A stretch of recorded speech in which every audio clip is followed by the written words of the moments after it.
Today, we're diving into the story of Pantera. This is a band that clawed its way from total obscurity to the absolute pinnacle of heavy metal, inventing a whole new sound along the way, before everything came crashing down in one of music's most heartbreaking tragedies. So let's just start with the fact that even today sounds completely wild. Think about the music charts back in 1994. It was, a lot of radio-friendly pop, some soft rock.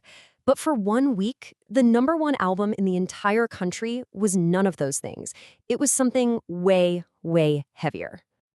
Yup, you're seeing that right. Pantera's Far Beyond Driven, an album so unbelievably aggressive and raw, it's still shocking to listen to. Hit #1. It knocked Ace of Base off the top spot, and then Bonnie Raitt took over after them. I mean, the contrast there is just insane. So the question is, how on earth did a band this extreme conquer the mainstream? To really get how they did it, we have to go all the way back to the beginning. Arlington, Texas, 1981. And trust me, the band you would have found back then is, well, it's almost unrecognizable. Before they became the godfathers of groove metal, Pantera was a full-blown glam band. I'm talking spandex, tons of hairspray, catchy choruses, basically everything you'd expect from a band that loved Kiss and Van Halen. It's a complete 180 from the raw powerhouse sound they would later become famous for. During this glam phase, with their original singer Terry Glaze, they actually put out 4 albums. And if you're a newer fan, you've probably never even heard of them, and that's by design.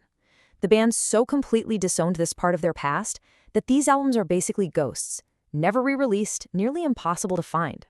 Okay, so by the late 80s, the whole glam scene was starting to fizzle out. Pantera had a choice: evolve or disappear. And that massive reinvention, the moment that changed everything, kicked off in 1986. So after Terry Glaze left, the band went looking for a frontman with more grit, more aggression, and they found him in this 18-year-old kid from New Orleans named Phil Anselmo. His raw, ferocious voice was the final, absolutely crucial piece of the puzzle they needed to build a whole new identity. And this is where the story gets kind of crazy. After getting rejected by like 28 different record labels, an Atco Records rep named Mark Ross gets stranded in Texas because of a hurricane. To kill some time, he goes to see Pantera play. And he said by the end of the first song, my jaw was on the floor. He called his boss that night and basically said, "You have to sign this band." So, with their major label debut, Cowboys from Hell, the world was finally introduced to the definitive Pantera. This lineup, Anselmo, Dimebag, Rex Brown, and Vinnie Paul, they weren't just about to release some albums. Oh no, they were about to rewrite the entire rulebook for heavy music.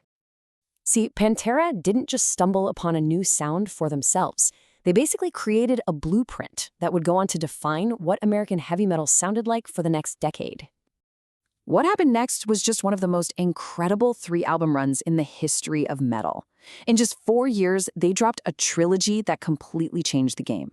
Cowboys from Hell laid out the plan, Vulgar Display of Power was them kicking the door down, and Far Beyond Driven was their coronation as kings. The sound they created got a name, groove metal, and it was so revolutionary because it threw out what everyone else was doing. It wasn't about the super fast technical stuff of thrash metal, and it wasn't the polished, radio-friendly sound of glam. This was different. It was raw, it was heavy, it had this human, bluesy swagger, all built on Dimebag Darrell's bone-crushing guitar riffs. And here's a perfect little detail that shows how total this transformation was.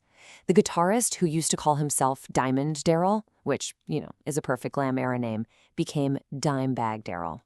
It just perfectly captured the band's new, gritty, down-to-earth vibe.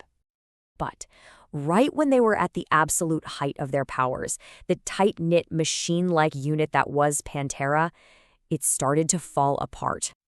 All those years of intense physical live shows just wrecked Phil Anselmo's back, leaving him in constant, debilitating pain.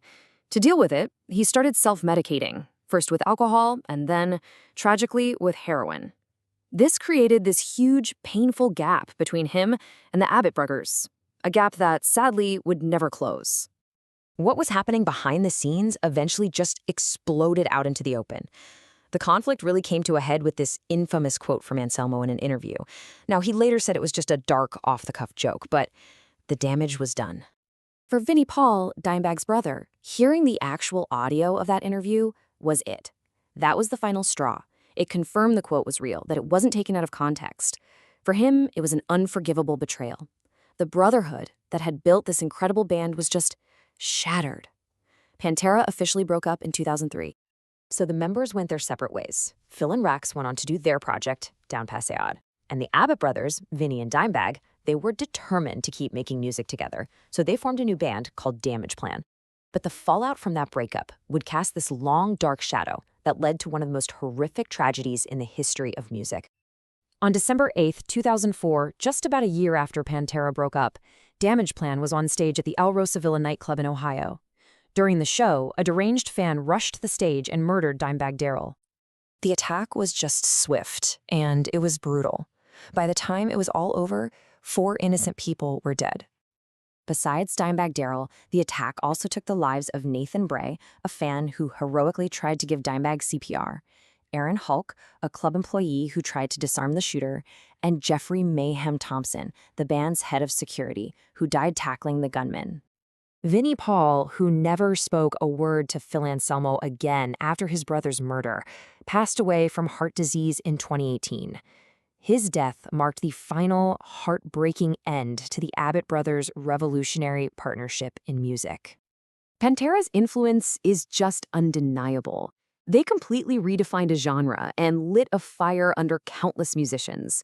But their story, with its incredible highs and just the absolute lowest of lows, it leaves us with this tough question about art, about conflict, and about how a legacy is truly remembered in the end.